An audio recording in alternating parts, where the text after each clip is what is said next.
Amen. Je vous salue dans le précieux nom de Jésus-Christ. Nous sommes la maison de Dieu. Nous sommes la communauté de Christ. Et nous avons besoin d'écouter au jour le jour la parole du Seigneur. Mais je vais vous dire, nous n'allons pas faire comme il faut le culte de ce matin. Je ne suis pas là pour prêcher en tant que tel. Je ne suis pas là aussi pour enseigner. Mais je suis venu pour partager avec vous une petite exhortation. Parce que ce dimanche, c'est la journée des enfants. Les enfants ont leur fête aujourd'hui. Et ils sont déjà pressés de manifester, de montrer les théâtres, les sketchs, leurs chants et leur joie au Seigneur et à nous aussi les parents. Donc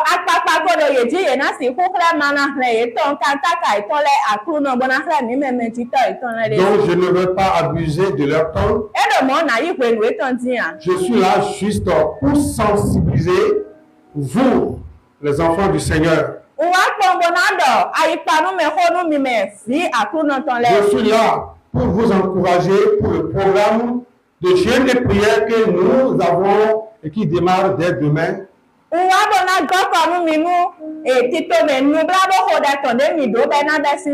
avons un programme de jeûne et prière pour 2 semaines. Pour pouvoir mieux démarrer l'année 2026. Et quand on veut faire quelque chose, il est bon qu'il y ait une sensibilisation qui l'accompagne et vous comprenez ce que vous êtes en train de faire. Donc, à cause du programme des enfants, je vais juste donner une petite exhortation sur notre programme de jeûne et prière pour 2 semaines qui commence demain. Alléluia. Après cela, je vais vous donner quelques consignes. Comment il faut se comporter, qu'est-ce qu'il faut faire pendant les 15 jours de jeûne et prière qui démarrent demain.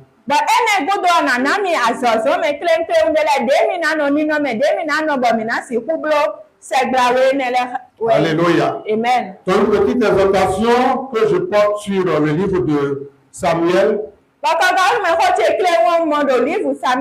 1 Samuel chapitre 1. On ne va pas faire beaucoup de lecture, je vais prendre quelques versets et partager avec vous. Il s'agit de jeûne et prière. Nous ne sommes pas les premières personnes qui connaissent ce jeûne et prière, mais nous sommes des gens qui sont en train de suivre ceux qui nous ont précédés dans cette pratique de jeûner et de prier dans l'église. Et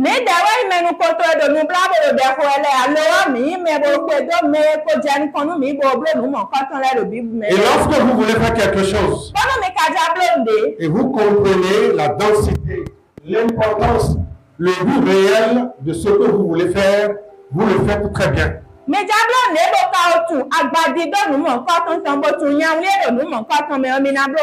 n'est pas à votre première fois de jeûner et de prier. Mais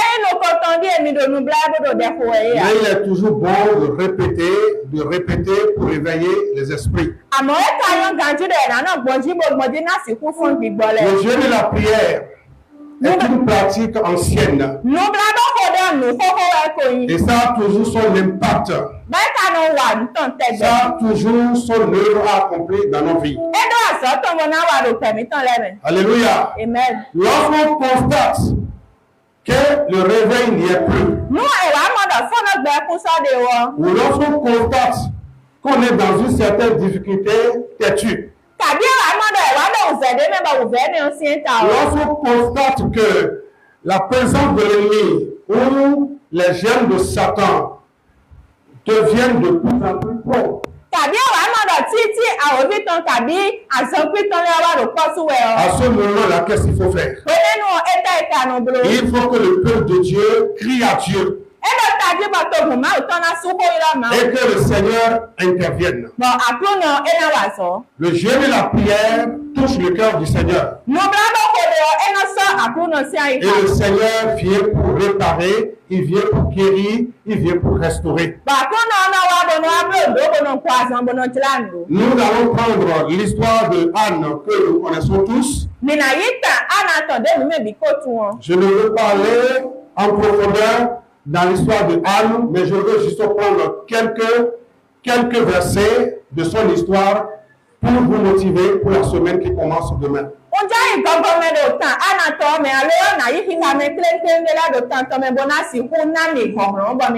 La Bible nous dit qu'il s'agit d'un homme en Israël qu'on appelle Elkana.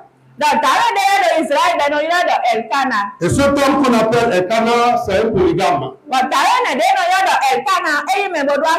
Il est lié à deux femmes, dont l'une s'appelle Pénina et l'autre Anne.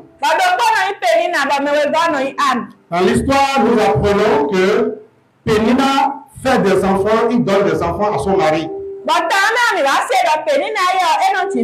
Mais par contre, la deuxième femme qu'on appelle Anne n'a pas d'enfant. Ce n'est pas la faute à leur mari. Parce que Elkana, leur mari, donne facilement des enfants à la première femme Pénina. Donc, on ne peut pas dire que Elkana a des problèmes, leur mari a des problèmes pour donner des enfants. Et de ce coup aussi, on constate que Pénina aussi n'est pas une femme stérile, puisque lorsque son mari s'approche d'elle, elle tombe enceinte pour donner des enfants.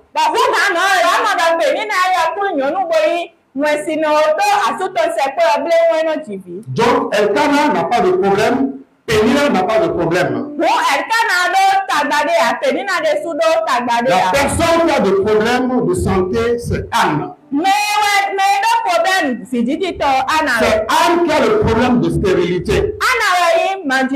Parce que de la même manière que Elkana touche à sa femme Pénina, c'est de la même manière qu'il touche aussi Anne.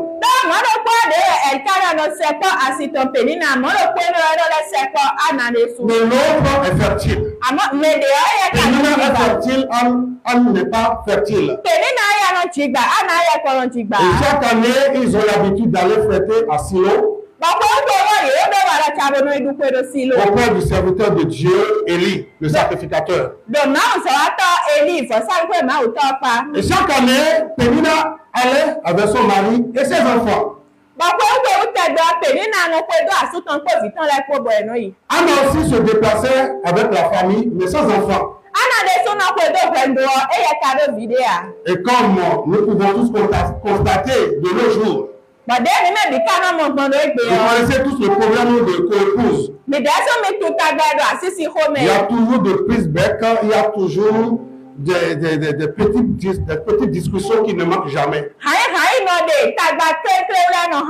Surtout que Pénina donne des enfants à son mari et que l'autre ne donne rien. À un moment donné, Anne ne pouvait plus supporter. Elle est fatiguée de ne pas donner des enfants à son mari. Et la Bible dit que celle qui donne des enfants à son mari se moquait de celle qui est stérile, Anne.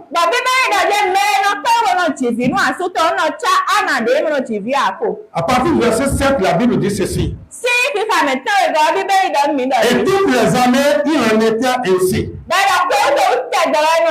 Chaque année, ils se déplaçaient de leur lieu d'habitation pour aller au temple de Dieu à Silo. Et chaque année, Pénina se déplaçait avec le mari et ses enfants. Et Anne se retrouvait seule. Imaginez un peu ce qui se passe entre deux femmes qui appartiennent au même mari et l'autre donne des enfants et l'autre ne donne rien. Lui donne des enfants et l'autre ne donne rien.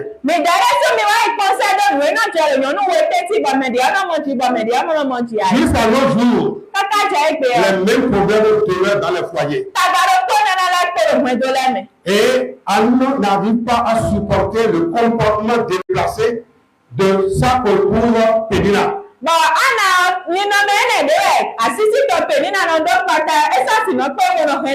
La Bible dit, chaque fois qu'elle montait à la maison de l'Éternel, je suis dans le verset 7.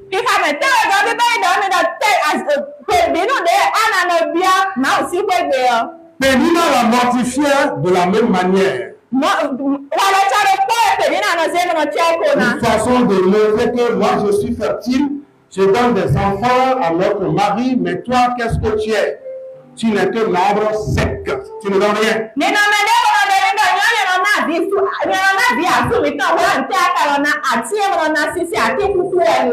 Elle a sa façon de se moquer de celles qui ne donnent pas d'enfants à leur mari. Et qu'elle faisait Anne? Elle ne faisait que pleurer. Elle refusait de manger. Elle pleure. Dans le verset 8, cela dérangeait Elkana, leur mari. Mais comme il n'a aucun pouvoir de lui-même à donner des enfants forcés à sa femme bien-aimée Anne, il ne pouvait que le bien faire. Il ne pouvait que lui servir des mots, des gentils mots pour le calmer. Pour calmer son cœur. Pour l'encourager à supporter sa stérilité. Et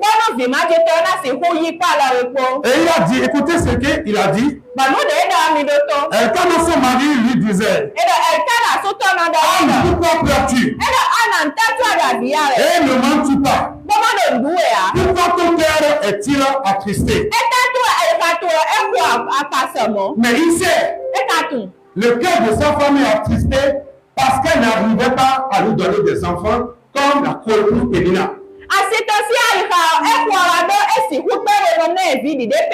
Et voici l'exhortation que leur mari Elkana va donner à Anne.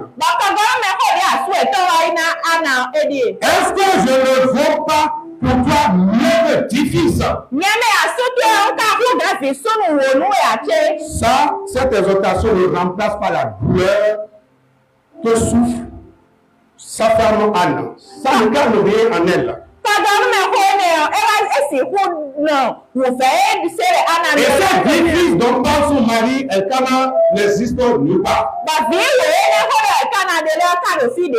a compris que c'est une façon de la calmer, de lui dire de cesser de pleurer. Mais tant qu'elle n'a pas d'enfant, tout n'est pas fini dans son cœur. Et la Bible dit au verset 9, Anne se leva. À quel moment? Au moment où ils ont fait sortir du repas. Ils ont fait sortir de la boisson pour manger, pour boire. Elle a refusé. Elle a dit cette fois-ci, reçois Dieu mes os et il me répond à ma prière et j'aurai des enfants ou je ne mange pas.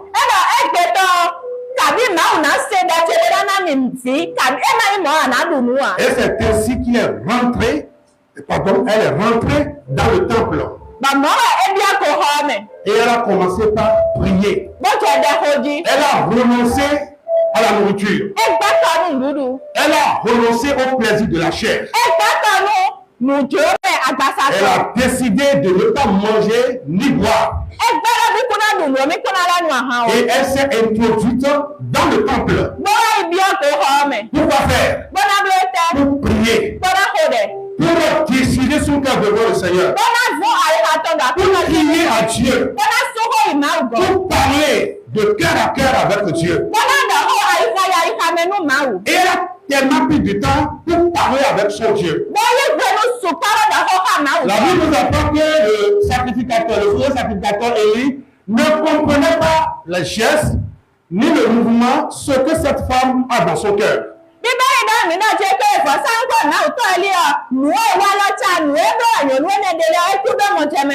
Et il parlait d'une manière un peu ironique, ne sachant pas que c'est une femme qui a des douleurs dans son cœur.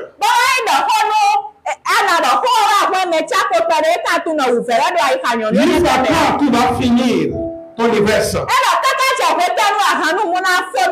Parce que Élie remarquait que c'est une femme dans le temple qui priait. Et il ne regardait, il ne voyait que le mouvement des lèvres de Anne.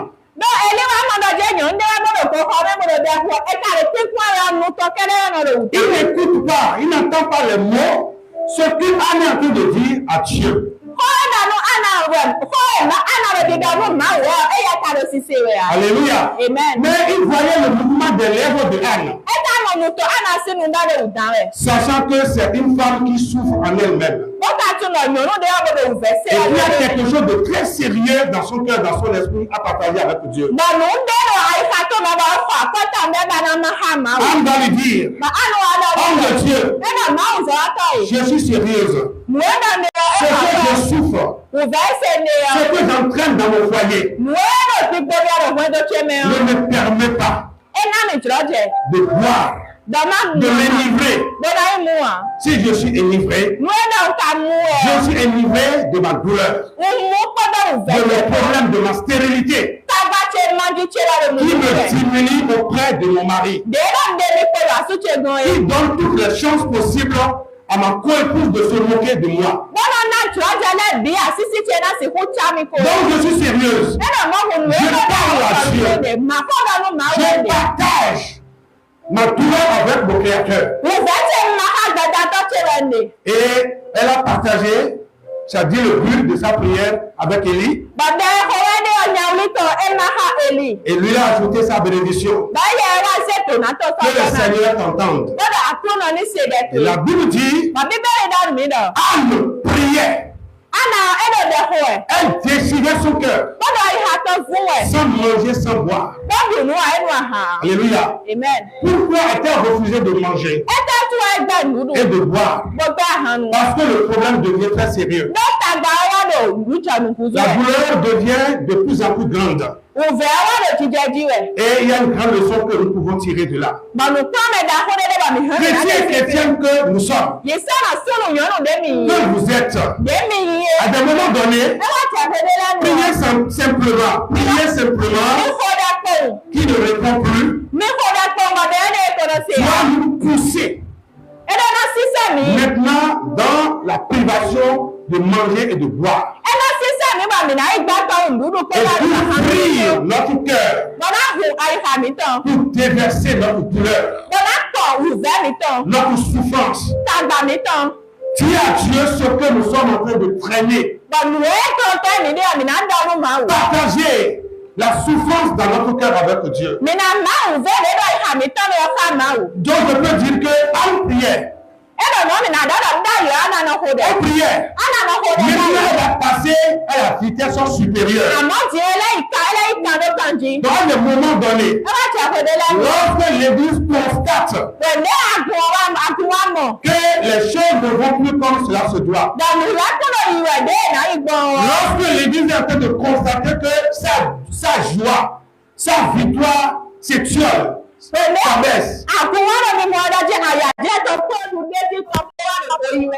Alors, il va descendre à la vitesse supérieure.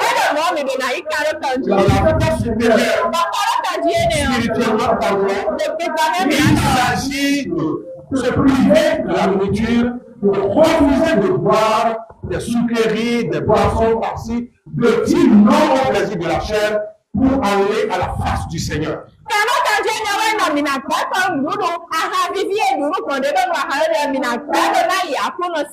Parce que manger et boire, on ne fait que satisfaire notre corps, la chair. C'est des plaisirs de la chair.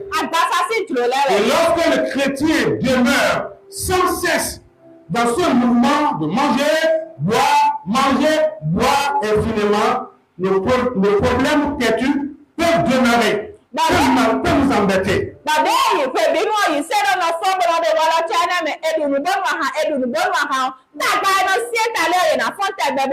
C'est ce que faisait Anne. À un moment donné, elle a fait le bilan de sa vie, comprenant que maintenant, il faut que j'aille à la vitesse supérieure, puisque nos problèmes ont perdu, ça ne répond plus. Ma seconde donne des enfants à notre mari. Par contre, moi, je suis là seulement à manger, à boire, sans donner des enfants.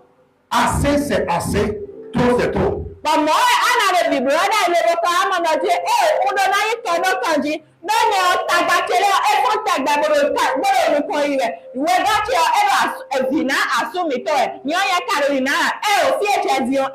La Bible dit, à tes résolutions répondra le succès. Et exactement avec les résolutions que Anne vient de prendre pour aller devant la face du Seigneur, sans manger, sans boire, a donné le succès. Elle va enfanter un enfant.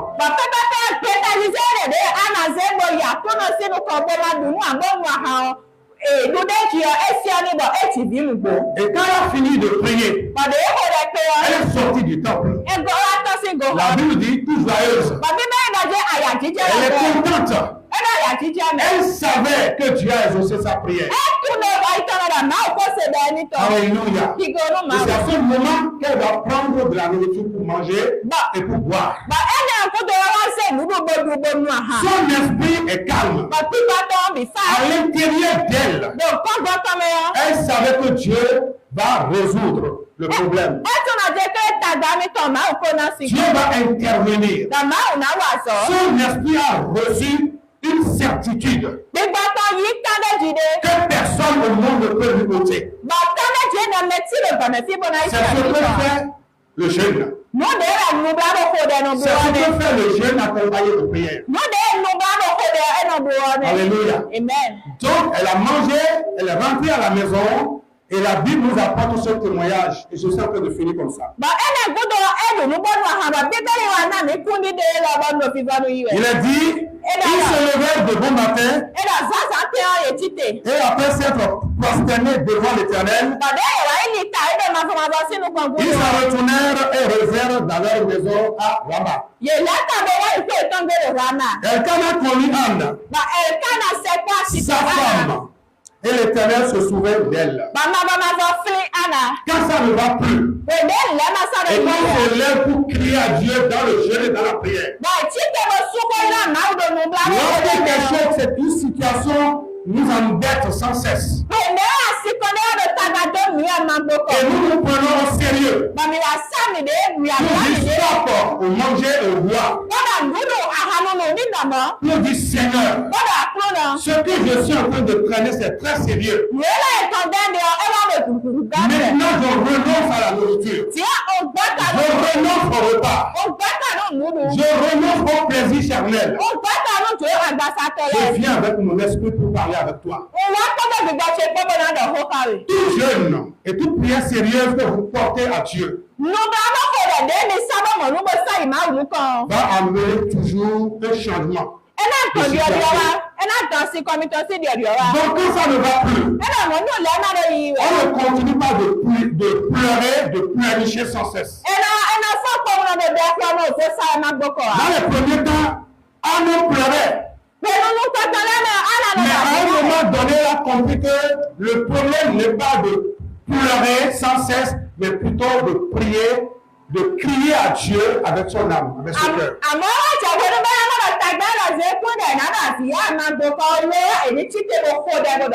Et c'est ce que nous voulons aussi faire pour 2 semaines. Il y a des moments où l'église est très forte. La présence de Dieu est au rendez-vous. Les prophéties sont là. Les guérisons se manifestent. Les guérisons se manifestent. Chacun sent la présence de Dieu. Chacun vit des merveilles de Dieu. Jusqu'à un temps donné, l'église commence par se remarquer faible. À ce moment, qu'est-ce que le pareil l'église va faire? Elle doit se lever comme un seul homme et se plonger dans le jeûne et dans la prière. Commençons par prier, jeûner, prier à Dieu. Seigneur, où es-tu? Seigneur, nous sommes faibles. Notre église a changé de force. Nous sommes faibles, viens au secours de nous. Viens, Seigneur, à notre aide. À ce moment, Dieu va exaucer le cri. Et à nouveau, Dieu va nous visiter dans sa puissance. C'est le bienfait de jeûne et prière. Et à l'heure où nous sommes arrivés à ce moment-là où nous avons besoin de ces 2 semaines de jeûne et prière. Mais j'aimerais vous dire une chose. Le jeûne, le véritable jeûne est toujours accompagné de prière. Autrement, si on ne jeûne pas, on jeûne et on ne prie pas en même temps, vous êtes entré dans ce qu'on appelle la grève de faim. La grève de faim.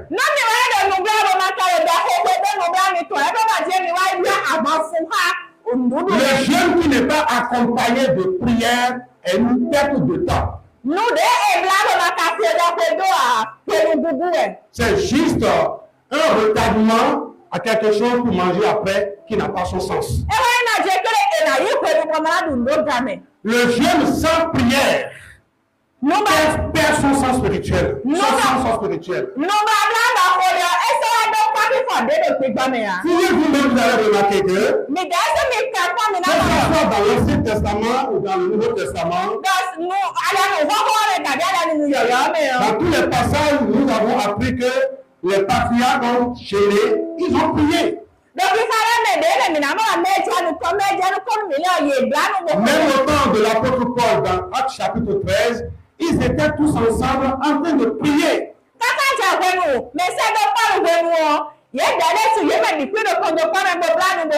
Donc le jeûne qui n'est pas accompagné d'une prière intense, d'une consécration de prière est une perte de temps. C'est une manière juste de chercher à bien prendre la faim pour pouvoir bouffer. Je n'ai pas dû manger, pour mieux bouffer après. Quand tu jeûnes et tu ne pries pas, tu ne fais que te préparer pour bouffer comme une vache après.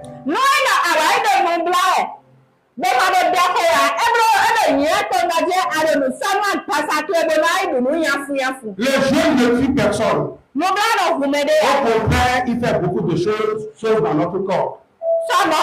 Beaucoup de choses. Ça a de l'impact sur notre esprit, ça a de l'impact sur notre âme, ça a de l'impact sur notre corps. C'est notre être tout entier qui bénéficie du moment de jeûne et de prière.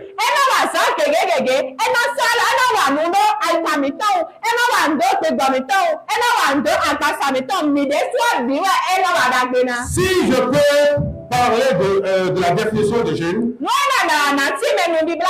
je peux simplement dire que c'est une abstinence volontaire de nourriture et ou de boisson.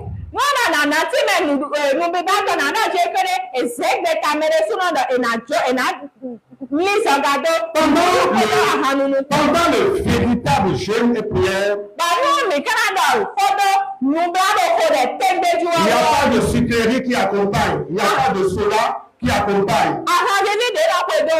Il n'y a pas de biscuits par-ci, des bonbons par-là, quelques morceaux de viande, de poisson par-ci par-là. Tantôt, il n'y a pas ces jeux quand on est en train de véritablement jeûner, cherchant la face du Seigneur.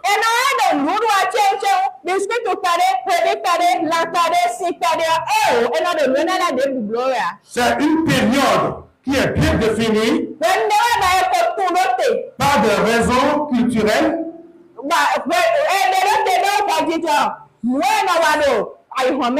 Ça peut être des raisons religieuses aussi. D'autres jeûnent pour leur santé. Savez-vous que le jeûne, c'est un grand médicament pour notre santé? Lorsque l'Église se lève pour une période donnée à jeûner et à prier. Ce que nous visons n'est pas forcément dans un premier temps notre santé. Mais plutôt notre esprit, notre âme, tout ce qui est spirituel, qui doit se porter du moins bien en bonne santé. La santé spirituelle que nous visons en jeûnant et en priant devant le Seigneur pour une période donnée.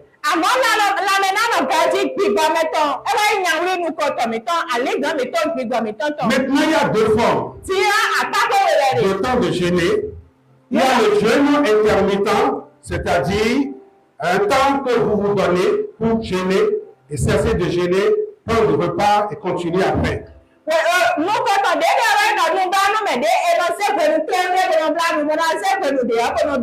Et il y a le jeûne qu'on appelle le jeûne total. Là, on ne peut pas boire de l'eau, seulement de l'eau. Pour vous sensibiliser pour le programme qui est devant nous. Les 2 semaines de jeûne prière que nous avons qui commencent demain. Nous allons demeurer dans le jeûne intermittent. Nous brindez. Alléluia. Amen. Parce que nous ne voulons pas que ça soit une corvée pour qui que ce soit. Mais que ça soit un engagement de bonne volonté. Un temps consacré vraiment pour chercher Dieu. Et voici le temps que nous pouvons donner pour les 2 semaines. Vous pouvez manger à partir de 20h. À partir de 21h, ça dépend. Mais pas au-delà de 0h. On ne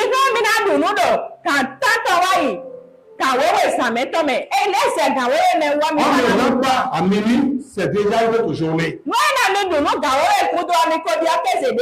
vous ai déjà dit, c'est une exhortation pour vous préparer pour les 2 semaines de jeûne de prière.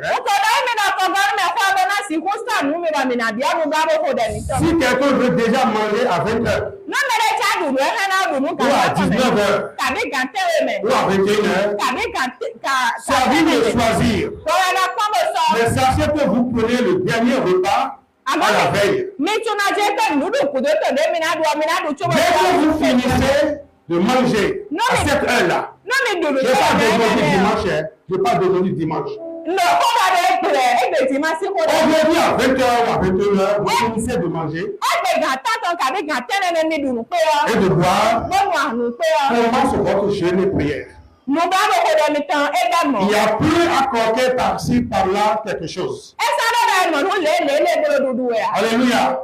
Parce que le véritable jeûne se fait dans le sérieux pour avoir des résultats aussi sérieux.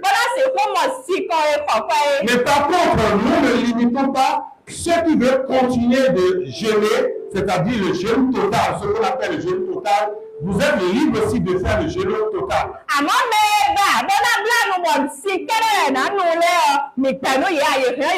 C'est à votre choix. Mais officiellement pour l'Église, il faut commencer à partir de 20h et ça fait le lendemain à 17h.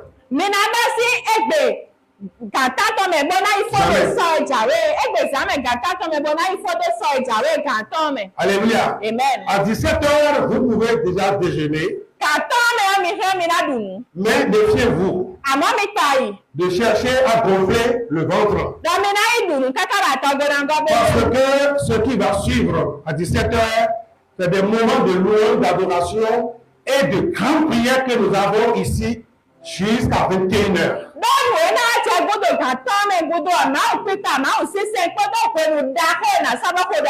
Nous aurons des temps de grande prière. Nous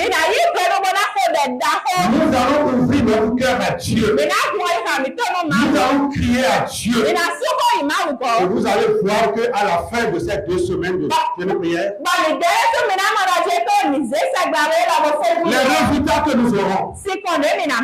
Alléluia. Amen. Le Seigneur entend toujours la prière des affligés. Alléluia. Amen. Voilà à peu près ce que le visage de notre temps de jeûne et prière que je peux vous donner.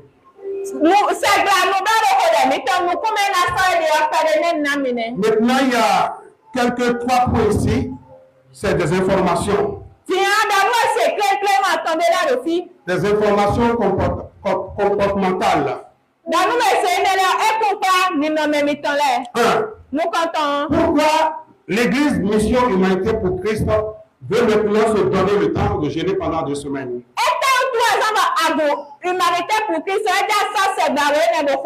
Parce que nous en avons besoin. Ce n'est plus un plaisir pour nous, c'est un grand besoin.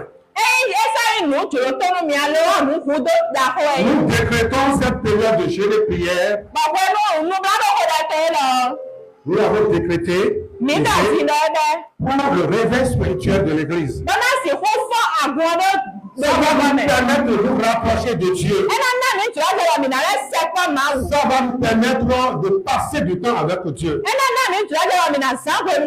Et les bénéfices sont nombreux. Nous pouvons constater après la croissance de l'Église. La croissance à plusieurs dimensions. La croissance spirituelle. La croissance financière, matérielle.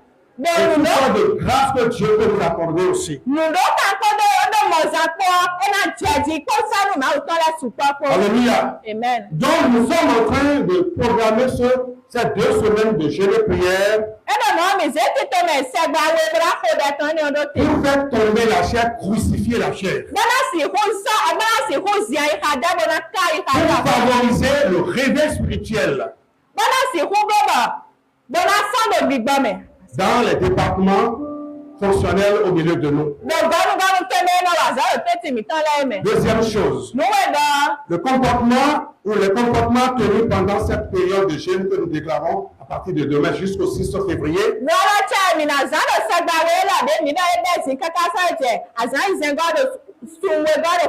savez, il y a des activités qui sont bénéfiques pour le jeûne et prière. Alléluia. Le jeûne et la prière n'est pas une grève de faim. Ce n'est pas une revendication charnelle. C'est spirituel. Et quand c'est bien fait, on a aussi des bénédictions qui en découlent.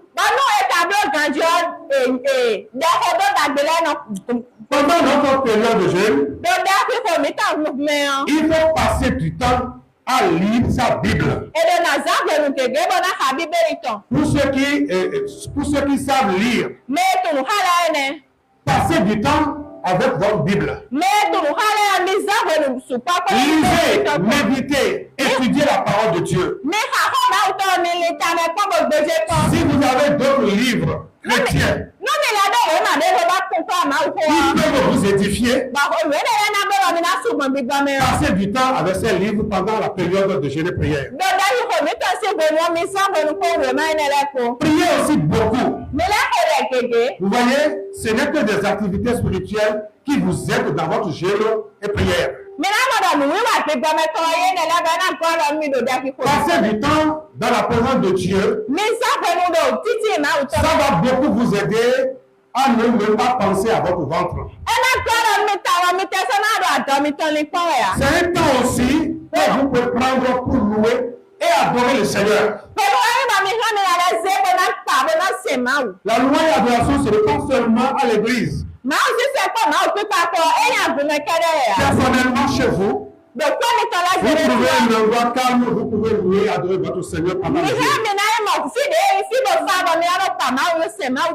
C'est un temps aussi vous passez à intercéder pour vos frères et sœurs, vos parents qui n'ont pas encore donné leur vie à Christ.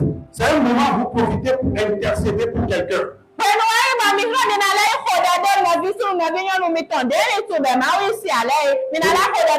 Vos parents qui ne sont pas encore sauvés, je veux dire. Profitez ces 15 jours de jeûne que nous avons et intercédez pour eux.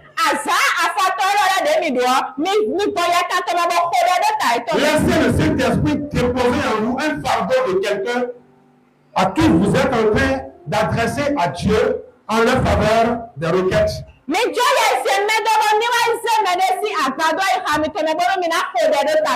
Et pour finir cette rubrique, comment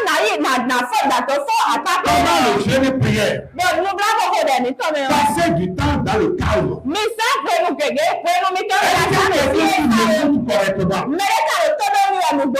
Parce qu'il y en a, si vous ne pratiquez pas ces activités que je suis en train de citer, il y a des temps déjà suffit que vous pensez que vous êtes en train de gêner, ça fait déjà 3 mois. La chaîne n'est pas gênée. La chaîne, c'est le grand problème que nous avons.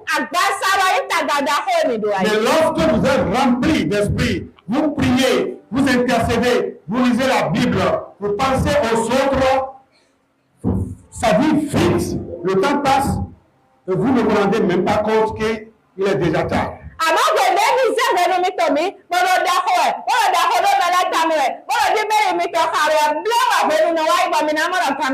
Aussi passer du temps dans le calme devant le Seigneur. Jeûner et prier n'est pas aussi que ça, c'est-à-dire bavarder, parler, prier. À un moment donné, vous êtes dans un certain calme pour pouvoir recevoir une pensée de Dieu, une direction du Seigneur, une inspiration que le Seigneur peut vous donner.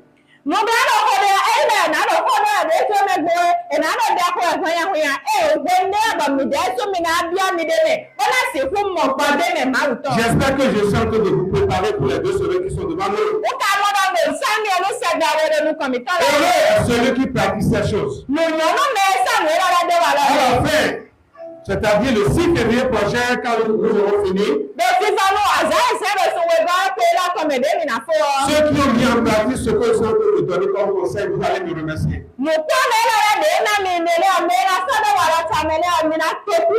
Alléluia.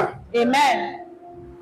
Troisième comportement à éviter. Les comportements à éviter maintenant. Pour mieux profiter de votre temps de jeûne et prière. Pour que ce jeûne et prière soit bénéfique pour vous, il faut éviter de beaucoup parler, de bavarder. Alléluia. Pendant le jeûne et la prière, la concentration est de mise pour mieux analyser la présence et la puissance de l'Esprit de Dieu.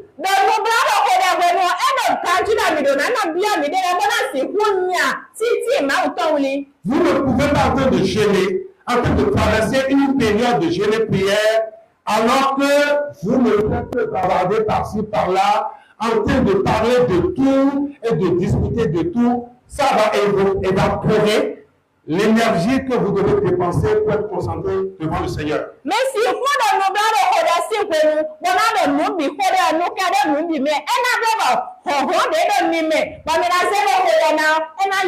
allez même attrister le Saint-Esprit. Et vous allez transformer votre jeûne et prière en de n'importe quoi.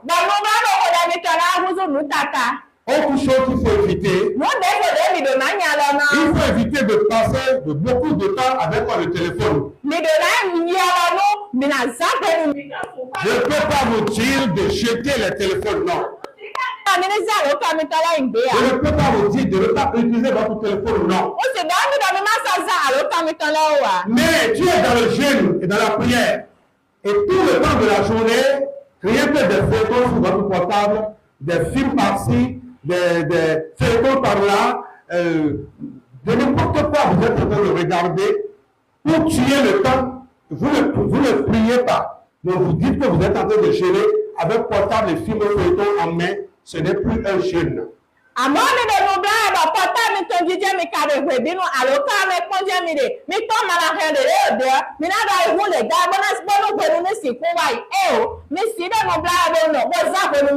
y a des chrétiens, je vous avertis. Ils disent qu'ils sont en train de jeûner et prier. C'est vrai, ils se privent de nourriture. Et même ils laissent de boire de l'eau. Mais ils passent leur temps à regarder des films, des photos, jusqu'à 17h pour dire, hey, vraiment, c'est pas facile. Hein? Qu'est-ce qui n'est pas facile? Ce n'est pas le jeûne qui t'a fatigué. Ce sont tes feuilletons, tout ce que tu as pris ton temps charnellement regarder, qui t'ont épuisé. Parce que dans le jeûne et dans la prière, quand vous êtes dans la présence de Dieu, on devient infatigable. On n'est pas fatigué. Amen. On est encouragé, on est fortifié. 3 jours même après, on ne sent plus la faim. Mais là, non, ça peut être bien bon de télé, ton quoi, caca, la fenêtre, ton quoi, on a yé, que nous avons pour des femmes, et nous chicken, et oh, et dans nous avons chicken, mais vous devez manger. Si on a eu de nous. Et quand tu lui demandes si vous avez jeûné, même le Seigneur sait que je suis un jeûneur. Un jeûneur avec des feuilletons. Un jeûneur avec des films. Avec des distractions. Tu vas bénéficier dans la chair, mais tu n'as rien bénéficié pendant ta période de jeûne et prière spirituellement. Oh, il faut éviter. Parce que je sens que de vous préparer avant demain. Évitez de rendre des visites par-ci par-là aux autres. Le jeûne nous demande de nous concentrer sur nous-mêmes et sur Dieu. De prendre notre force physique de vous prier. Lorsque tu dis que tu entres dans une période de jeûne et prière, et tout le temps dans la journée, tu vas dans telle maison pour visiter la sœur. Dans telle maison pour aller visiter ton frère. Il y a deux choses qui se passent. Premièrement, tu te prives des bénéfices spirituels, c'est-à-dire le temps à passer avec Dieu. Rien ne s'est passé avec toi spirituellement. Tu es nul. Tu t'es vidé pour rien. Et tu vas contaminer aussi celui-là que tu es parti et passe son temps d'avancer avec lui.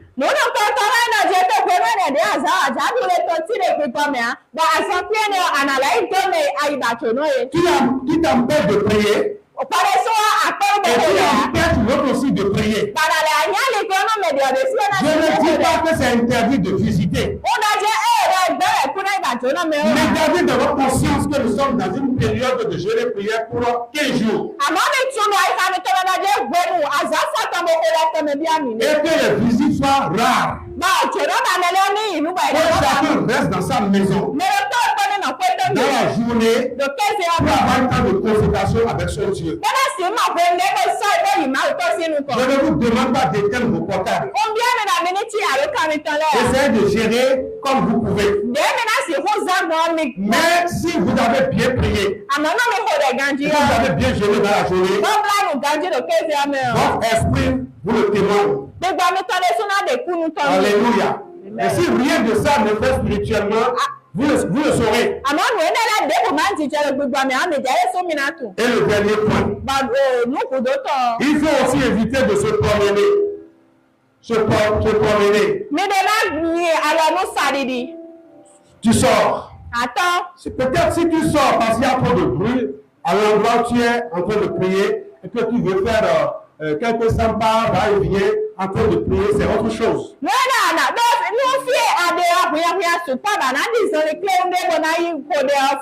Alléluia. Mais si tu sors, tu restes dans la ville pendant toute la journée. Toute la journée. Et que tu retournes à l'église à 17h pour dire, c'est à 17h qu'on a demandé de cesser. N'oubliez pas une chose. Celui qui s'approche du foyer qui a chaud. Celui qui s'éloigne du foyer ne peut pas sentir la chaleur. Approchez-vous du trône de Dieu. Passons un bon moment de jeûne et prière. 15 jours de rien. Vous allez constater qu'après ce temps de jeûne et prière, il y aura même des guérisons. Votre corps va se rajeunir. Alléluia. Le trait physique que vous avez Vous allez voir que ça va devenir très bon. Vous allez changer de peau, c'est-à-dire votre peau va s'éclaircir. Et il y a des trucs à l'intérieur de vous qui vous dérangeaient. Vous allez voir que pendant les 2 semaines de jeûne et prière, bien fait, vous allez aussi constater que beaucoup de douleurs, de souffrances sont parties. Et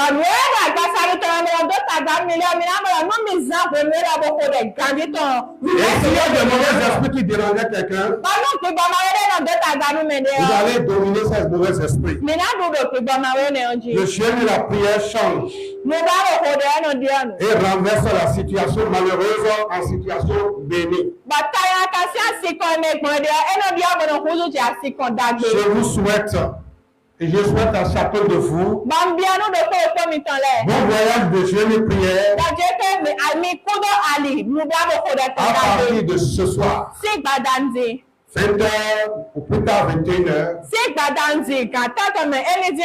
Depuis chez moi, je suis en train de constater que tout le troupeau de Dieu MHPC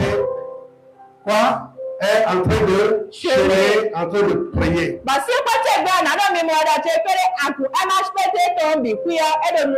Que le Seigneur, notre Père, vous bénisse au nom de Jésus. Et que l'Esprit du Seigneur vienne à votre aide. Et que votre consécration pour les 2 semaines vous paie au nom de Jésus. Je vois l'Esprit de Dieu en train de nous aider. Je vois la main de Dieu en train de nous aider. Je vois la présence de Dieu de nous encourager. Et nos prières sont exaucées déjà. Au nom de Jésus. Amen. Père Céleste, nous te disons merci pour ce moment béni. Ce moment d'apprendre comment il faut faire bien le jeûne et la prière. Nous avons compris la leçon. Et par ta grâce, par ton amour, par ton soutien, nous y arriverons. Par la grâce de Dieu. Au nom de Jésus. Merci de bénir ton peuple. Merci de nous exaucer déjà avant que nous commençons à prier. Au nom de Jésus, nous avons prié. Amen. Soyez bénis. Amen.